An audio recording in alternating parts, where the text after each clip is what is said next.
This is One Sentence News, a daily podcast featuring 3 news stories with a sentence-long summary and 1 sentence of context apiece. I'm Colin Wright.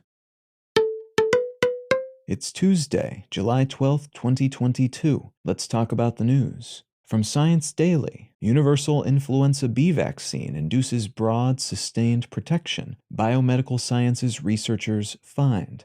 Researchers have developed a new universal flu vaccine that has been shown to be effective against different strains of influenza B viruses. Influenza B is one of the flu types that surges each year, and there are 2 main lineages of it, which behave in different ways and trigger different immune responses, while also independently mutating a bit mid-season after flu vaccines have been deployed. This universal vaccine targets a part of the virus that's less likely to mutate and which is shared by both strains, which should make it more effective and applicable each year. The team behind the vaccine has said their next goal is to take what they learned from earlier research into influenza A and make a multivalent universal flu vaccine that's effective against all types of both A and B lineages.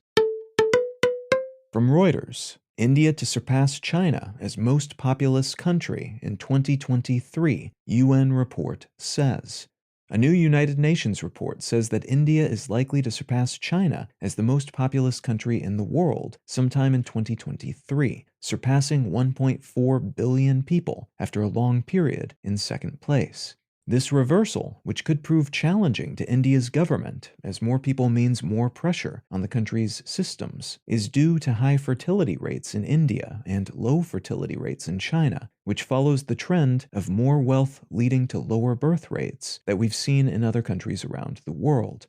The world's overall population is expected to hit 8 billion by November 15th of this year, and more than half of that projected population increase will occur in Congo, Egypt, Ethiopia, India, Nigeria, Pakistan, the Philippines, and Tanzania.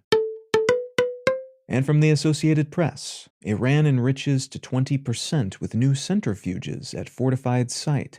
Iran's government has announced that it has started the process of enriching uranium to 20% purity, which is a relatively short practical distance from the 90% necessary for weapons-grade purity levels, using a newly installed set of advanced centrifuges at a facility built deep into a mountain. This announcement is probably meant to push the West, and the US in particular, back to the nuclear deal negotiating table after months of standstill, which followed several years of crushing sanctions imposed by the US Trump administration after it abandoned an earlier nuclear deal in 2018.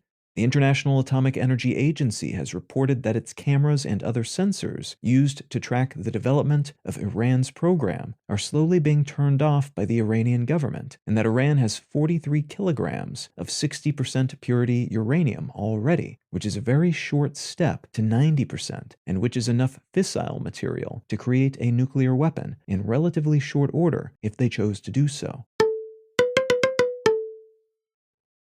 If you're finding some value in One Sentence News, consider leaving a quick review wherever you get your podcasts and/or sharing the show with a friend. You can find out more about this show or subscribe to the email version at onesentencenews.com, and you can support this and other related projects like the Let's Know Things and Brain Lenses podcasts at understandery.com.